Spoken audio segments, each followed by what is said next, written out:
আমি সজীব ওয়াজেদ জয় বলছি।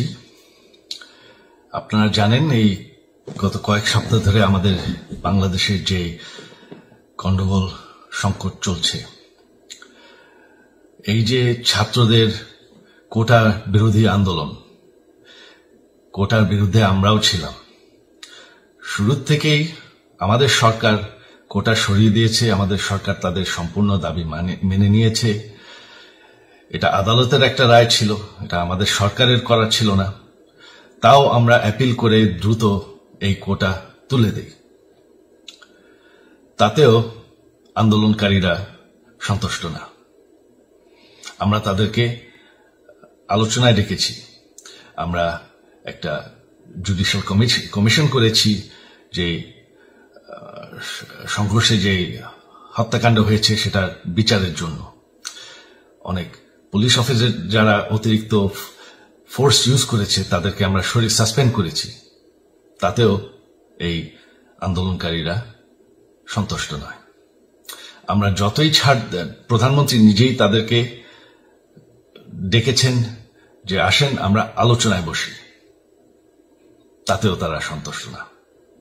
আমরা যতই ছাড় দিতে থাকি, যতই তাদের দাবি মেনে নিতে থাকি, তারা কিছুতেই সন্তুষ্ট না, তারা খালি দাবি বাড়িয়ে যাচ্ছে। এখন দাবি হচ্ছে যে সরকারের পতন। তবে সরকারের পতন হওয়ার পর কি হবে, কি হবে এটা কেউ ভেবেছে? আমরা বাংলাদেশে গণতন্ত্র রক্ষা করে রাখতে চাই। সরকার পতন করে নতুন সরকার আসার সাংবিধানিক অনুযায়ী শুধুমাত্র একটি উপায় আছে, সেটা হচ্ছে নির্বাচন। আমাদের সুপ্রিম কোর্ট রায় দিয়েছে যে কোনো অনির্বাচিত সরকার 1 মিনিটের জন্য ক্ষমতা নিতে পারবে না।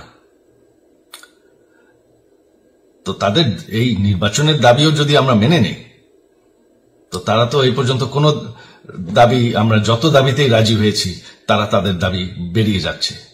তার মানে কি, আমরা যদি এখন এই নির্বাচন সরকার পতনের দাবিও মেনে নেই, তারা তখন দাবি করবে যে না, এই সরকারের আন্ডারে নির্বাচন, এই নির্বাচন আমরা মানব না। তখন কি হবে এটা কেউ ভেবেছে? জানি আমাদের সেই সুশীল সমাজ আবার আলোচনা করছে সেই তত্ত্বাবধায়ক সরকারের অভিজ্ঞতা তো আমাদের আছে, আপনারা ভুলে গেছেন? সেই তত্ত্বাবধায়ক সরকারকে নষ্ট করে দেওয়া হয়েছিল বিএনপির আমলে ইলেকশন রিগ করার জন্য। তারপর যখন আরেক তত্ত্বাবধায়ক সরকার আসলো, দেশের কি অবস্থা হয়েছিল। শেষমেশ সবথেকে বড় কথা যে আমাদের সংবিধানে স্পষ্ট বলা আছে এবং আমাদের সুপ্রিম কোর্ট রায় দিয়েছে যে অনির্বাচিত সরকার 1 মিনিটের জন্য দেশের ক্ষমতায় থাকতে পারবে না। আমরা আওয়ামী লীগ, আমরা আন্দোলন করেছি, আন্দোলন করে এই দেশকে স্বাধীন করেছি, আন্দোলন করে গণতন্ত্র ফিরে এনেছি, আন্দোলন করে আমরা দেশের উন্নয়ন করেছি। আপনারা যে বঙ্গবন্ধুর মেয়ে শেখ হাসিনার বিরুদ্ধে বলছেন, আজকে শেখ হাসিনা না থাকলে বাংলাদেশ এতদূর আসতে পারত? অসম্ভব। কেউ কল্পনা করতে পারে না যে বাংলাদেশ এরকম উন্নতি করবে, এরকম উন্নয়ন হবে। ঠিক আছে, শেখ হাসিনার পর আপনাদের কি হবে সেটা আমারও চিন্তার বিষয় না, আমার পরিবারের আর চিন্তার বিষয় না, আপনারা বুঝবেন। তবে এইভাবে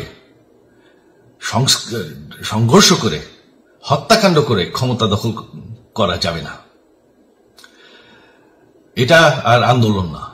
যখন পুলিশ হত্যা করা হচ্ছে, নিরীহ মানুষের উপর হত্যাকাণ্ড চলছে, মানুষের বাসায় আগুন দেওয়া হচ্ছে, জার্নালিস্টদেরকে হত্যা করা হচ্ছে, এটা হয়ে গেছে সন্ত্রাস।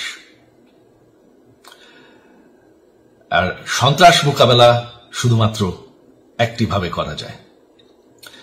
আমার অনুরোধ, আমাদের ল এনফোর্সমেন্ট, আমরা অনেক ধৈর্য ধরেছি,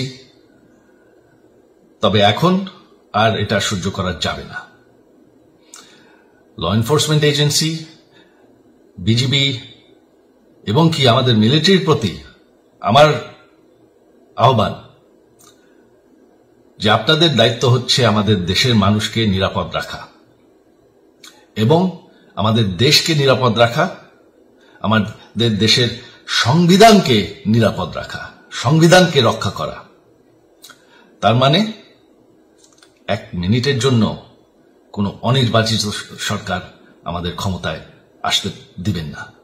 এটা হচ্ছে আপনাদের দায়িত্ব, কারণ সেইটা হলে আমরা আবার পাকিস্তানের মতন হয়ে যাব।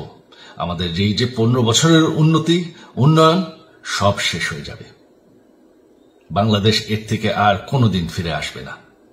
আমিও সেটা চাই না, আপনারাও সেটা চান না। আমি সজীব ওয়াজের জয় যতদিন আমার পক্ষে সম্ভব আমি সেটা হতে দেব না। জয় বাংলা, জয় বঙ্গবন্ধু।